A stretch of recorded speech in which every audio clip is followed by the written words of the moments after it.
News channel দুতরফা শোনেনি কথাটা।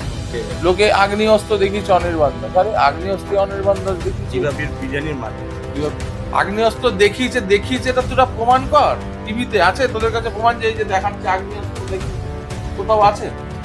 তোদের একটা হেডলাইন দিলেই হয়ে গেল আগ্নেয়াস্ত্র দেখিয়েছে? তার তো নির্দিষ্ট প্রমাণ দরকার, যে হ্যাঁ সেই লোকটা দেখাচ্ছে আগ্নেয়াস্ত্র, এই যে ফুটেজে দেখাচ্ছে বিশ্বজিৎ দত্তের উপরে আগ্নেয়াস্ত্র দেখিয়েছে।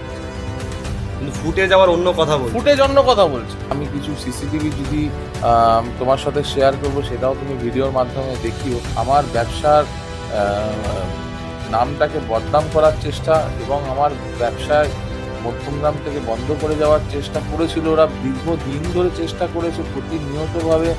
মানে এটা পায়ে পা লাগিয়ে ঝামেলা সূত্রপাত হয় না, তো এইভাবে আমাকে উনি মেন্টাল হ্যাকেল করছে।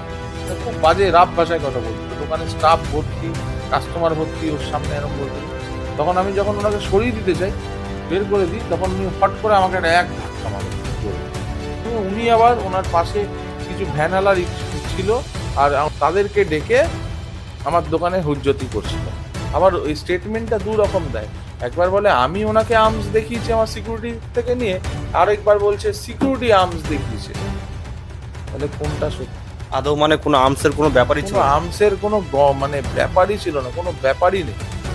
উনি এই জিনিসটা আমার সাথে করেছে, প্রত্যেকটা মানুষ সাক্ষী আছে, কাস্টমাররাও কিছু সাক্ষী আছে যারা স্পটে অ্যাভেলেবেল ছিল। এই জিনিসটা টোটালি ব্যবসায়িক প্রতিহিংসা।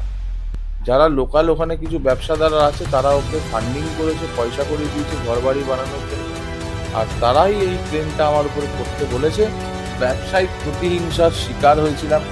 তবে সাধারণ মানুষ সবই বোঝে যে আমি ওনাকে অস্ত্র দেখিয়েছি, এটা টোটালটা ভিত্তিহীন একটা অভিযোগ।